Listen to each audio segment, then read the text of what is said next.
Hello and welcome back everybody to the channel. Join me in today's review of a new updated Toyota Corolla Cross hybrid. Before we go any further in the review, special thanks to Toyota Center here in Zagreb for making this video possible. I will put all their info in the description below. Welcome back everybody. Like I said earlier, in today's review we'll go through all exterior and interior details. We check the practicality test, of course, of this very popular, one of the best selling compact SUVs on the European market with a fuel efficient hybrid powertrain. This new updated model comes with some new and interesting design details, such as new design for the rear lights and the headlights, but more of that in a second. Just a quick overview. This model comes with two fuel efficient hybrid powertrains. This particular one is a less powerful but probably the best seller 1.8 liter 4-cylinder 140 horsepower. Let's start this exterior walk around with a front end design and details. First thing first, let's talk a little bit about this new design for the headlights. These are the upgraded headlights. There are also the lower spec variant with a different design for the daytime running lights and also the turn signals. I will put the car on and the headlights on at the very end of a video, so stay tuned. Also, there is an option that you can get with the LED light strip all around this front end. The GR Sport model doesn't come with that particular thing, but the new GR Sport model comes with a different this front end design and the bumper design. With this particular model there are some bits below the Toyota logo. Speaking about Toyota logo, if you remember from I think 2024, Toyota hybrid models doesn't get anymore the blue strip around the logo, because all the models now they are producing our hybrids for the European markets. And of course we have the front parking sensors and the fog lamps. And now if we go a couple of steps further in the back, we can see the driver's side profile. One interesting detail worth mentioning with the design perspective, there are some triangular design details on a front end and similar design here on the rear doors. Speaking about the rear doors, we have tinted rear windows on this particular model, always useful solution. This detail over here, Corolla Cross, is something that we saw with a pre-facelifted model, but there is one design detail at the rear end with this new updated model. 18-inch wheels with some type of two-tone in design with a, I would say, some type of graphite color. These intersections very nice in design. I wouldn't go any larger than this particular wheels, to be honest. And also there are some useful SUV stuff, such as these plastic protective material around the wheel arches and on a lowest part, because you can go a little bit of off-roading with this model. I said earlier, there is also a more powerful 2-liter hybrid variant. You can get it with a all-wheel drive system. Also, this will prevent some damage, let's say, in the winter months when we have quite a lot of salt and small rocks on the road. And now we come here to a rear end. These are the rear lights, new design with some interesting design details and full LED technology. When I say full, I mean also the turn signals. If you remember, with the pre-facelifted model, the turn signals in the back were always halogen technology.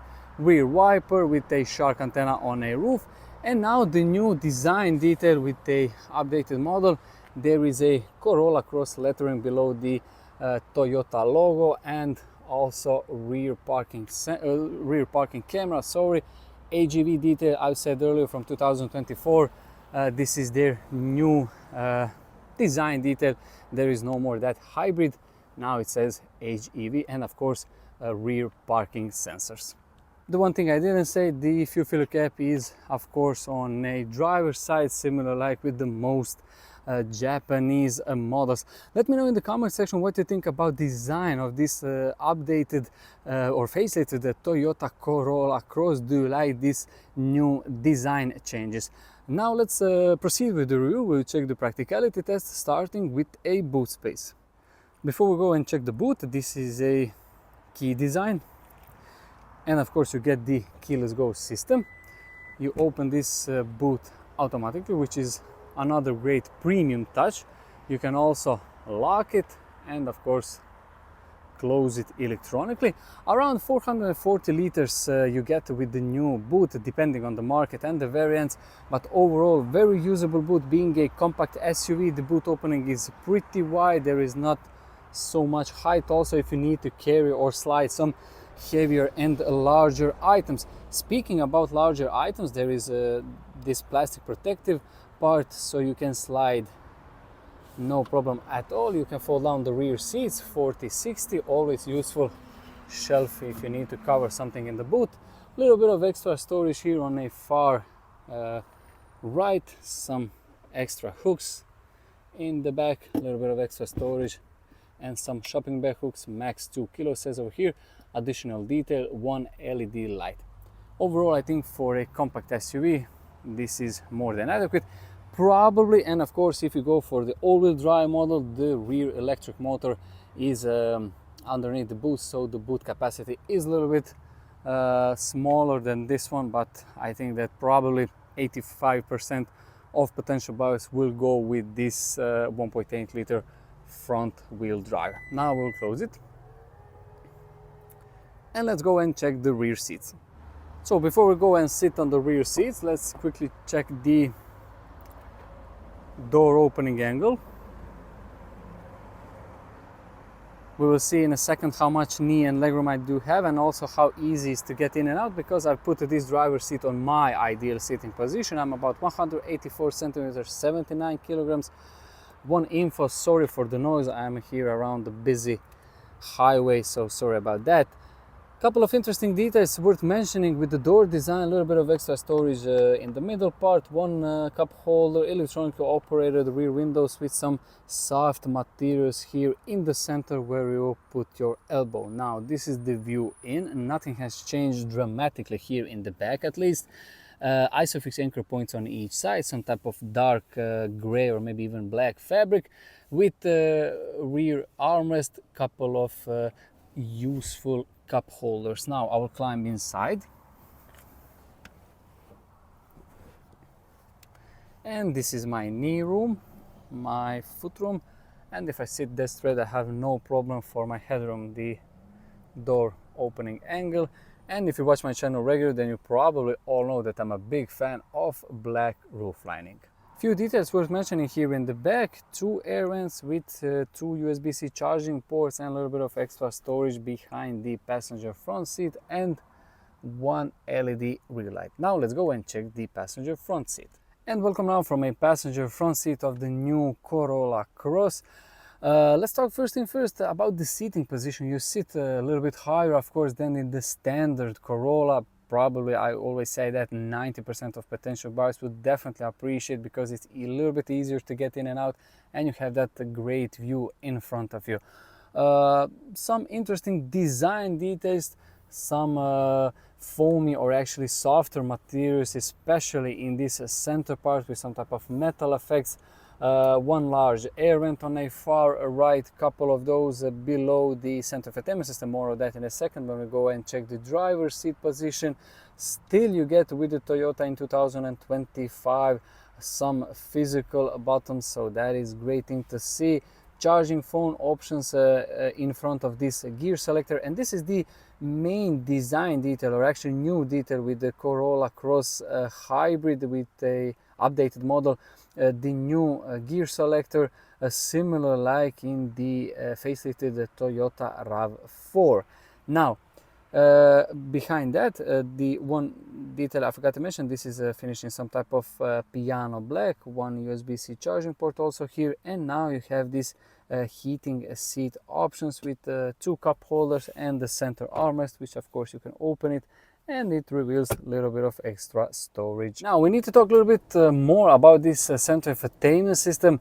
This is now the, I wouldn't say new center infotainment system, because it's few years on the Toyota models. Not sure if the software or it's a little bit faster or something like that, but this relatively new center infotainment system is very, very good, because you still have some shortcuts on the touchscreen. The screen itself is very large. It's on ideal seat, or actually it's positioned ideally when you're sitting like this and you're driving, so it's everything is easy to read out. I said earlier, you still have these physical buttons for the climate control and so on below the center infotainment system. But let's go quickly check the new center infotainment system. Very easy to operate, very sharp graphics, and the software is very fast. This is the navigation, our media, all the radio stations, phone options, car stats. You can now see the energy flow monitor, one of the best features with all the Toyota hybrid models. And these are all the apps, notifications. Here we are, some settings and so on. I will not go through all details of this center infotainment system, but of course you can connect your phone via Android Auto and Apple CarPlay. And in front of me, digital dials, similar like with the most Toyota models. These are now completely digital, nice graphics, everything is easy to read out, adaptive cruise mode, and the traffic sign recognition system.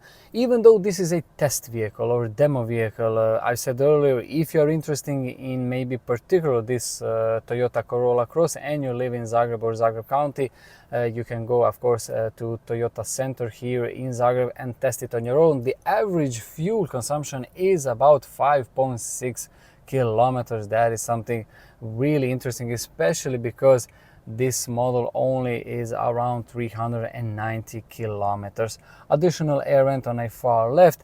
And we need to talk a little bit more about this steering wheel and its design. It's actually classic Toyota steering wheel, but the best feature about the steering wheel is not only its design, and it's also very, very light to operate, especially in the urban environment. That is actually these physical buttons. Everything is so easy to press it with the steering wheel, and also the media controls are here on the left side. Some cruise control details are mainly on the right. One detail I need to tell you is the sun visors with the LED lights on each side, of course, and there is additional LED light on the roof lining. Let me know in the comment section in general what you think about the interior design of a new Corolla Cross, and of course overall what you think about this new Corolla Cross. I promised you earlier I will put the lights on and the hazard lights on so we can see those in action.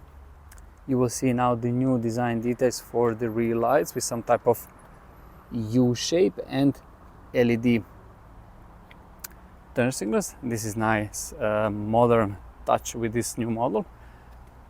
Blind spot monitoring system, LEDs of course on a side mirrors, and here in the front now you can see, if you remember with a pre-facelifted model with some higher spec models, you get those dynamic turn signals. Now it's one large LED turn signal that is also a daytime running light, and below that there are some projector LEDs.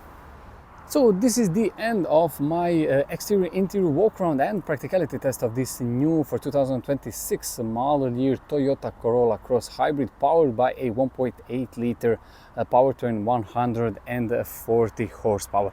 Let me know in the comment section what you think about this new facelifted model, from the exterior design and some interior details. And of course, as always, I have to say again, big thanks to Toyota Center here in Zagreb for making this video possible. I'll put all their info in the description below, and thank you so much for watching this video.